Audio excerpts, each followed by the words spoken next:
Nous devons dans cet exercice équilibrer la réaction de combustion d'un hydrocarbure gazeux CnH2n, qu'on appelle alcène. Il y a N atomes de carbone et 2 N atomes d'hydrogène. On pourrait faire aussi la réaction de combustion d'un alcool ou d'un alcane. On s'intéresse ici à la combustion des alcènes. Alors, correction de cet exercice.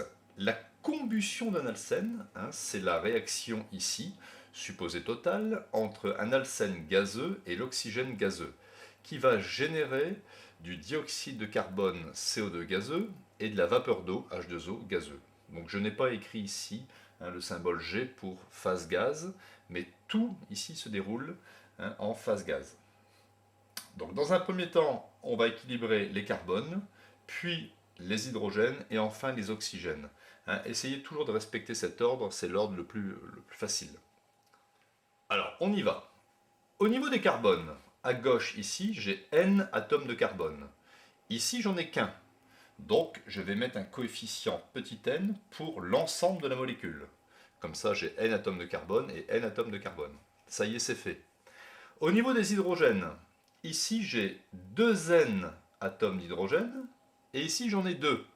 Je vais donc multiplier ici par N. N molécules d'eau, j'aurai donc 2 N atomes d'hydrogène. Et ici, j'en ai 2 N aussi. Donc, les carbones sont équilibrés, les hydrogènes sont équilibrés. Il ne manque plus que les oxygènes. Alors, les oxygènes, on va toujours regarder ici à droite ce qu'on a en oxygène. Donc, on a N fois 2, donc on a 2 N, plus N fois 1, c'est-à-dire N. Donc, j'ai 3 N oxygène.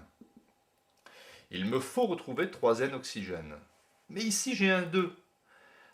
Donc, la technique, c'est de mettre 3 N sur 2. Effectivement, si je fais 3 N sur 2 multiplié par 2, je peux barrer les 2 et il me reste 3 N oxygène à gauche. Donc, en conclusion, une mole d'hydrocarbure gazeux CnH2n va réagir avec 3 N sur 2 moles de dioxygène pour générer, après réaction de combustion, N mol de dioxyde de carbone CO2 plus N mol de H2O en vapeur d'eau. Un exemple, si je dois écrire la réaction de combustion de C2H4, je remplace ici N par 2. Donc C2H4, si je remplace N par 2, ça fait 3 fois 2, 6, 6 sur 2, ça fait 3, plus 3O2, donc je vais mettre que je suis en phase gaz ici, va me donner après réaction 2CO2, gaz, plus 2H2O, gaz.